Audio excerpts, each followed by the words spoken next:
Guys, एक बार Albert Einstein हवाई यात्रा कर रहे थे तो उन्होंने अपने बगल में बैठे एक भारतीय से पूछा कि क्यों ना इस सफर में एक दूसरे से सवाल जवाब किए जाएं, जिसमें मैं तुमसे एक सवाल पूछूंगा। अगर तुमने उसका जवाब नहीं दिया तो तुम्हें मुझे इसके बदले $5 देने होंगे और फिर तुम मुझसे सवाल पूछना, और अगर मैं उसका जवाब ना दे पाया तो मैं तुम्हें $500 दूंगा। अब भारतीय ने कहा पूछो।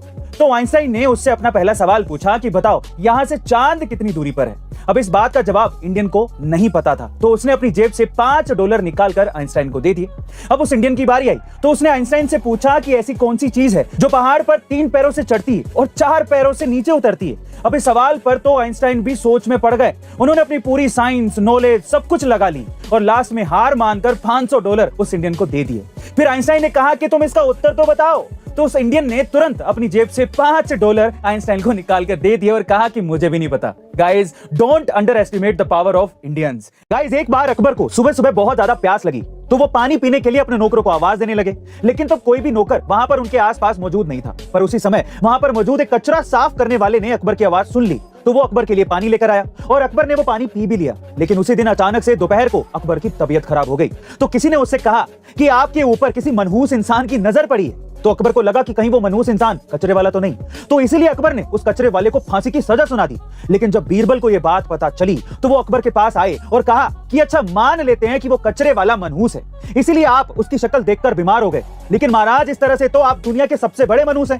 अकबर ने कहा कि तुम ऐसा क्यों कह रहे हो? तो बीरबल बोला, आप उसकी शक्ल देखकर सिर्फ बीमार ही पड़े, लेकिन उस बेचारे ने आपकी शक्ल सवेरे सवेरे देख क्या ली, उसे तो फांसी की सजा हो गई। गाइस, इसे कहते हैं जैसे को तैसा जवाब देना। वैसे गाइस, आपको बीरबल की बुद्धिमानी वाली कहानी कैसी लगी कमेंट सेक्शन में जरूर लिखेगा। गाइस, अटल बिहारी वाजपेयी जी एकमात्र ऐसे नॉन कांग्रेसी नेता थे जिन्होंने उस समय अपनी सरकार बनाई थी जब हर जगह कांग्रेस का दबदबा था।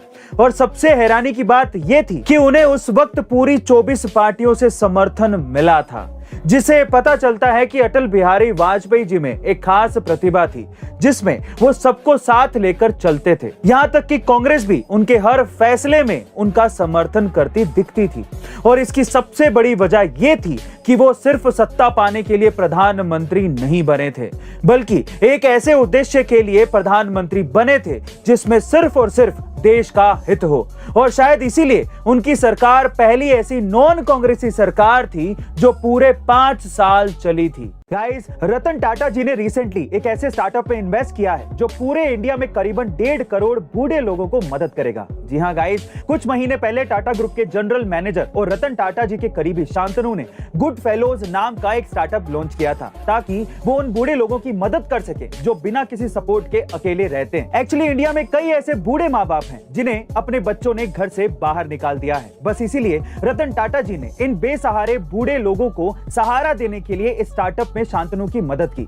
दरअसल ये स्टार्टअप ओल्ड जनरेशन को उनके पसंद के हिसाब से उस यंग जनरेशन से जोड़ता है जो उनके साथ टाइम स्पेंड करके उन्हें अच्छा फील करा सके। गाइस, रतन टाटा जी और शांतनु के स्टार्टअप की वैल्यूएशन भले ही $1 मिलियन ना हो, लेकिन ये करोड़ों लोगों के दिल को जरूर छू जाएगा।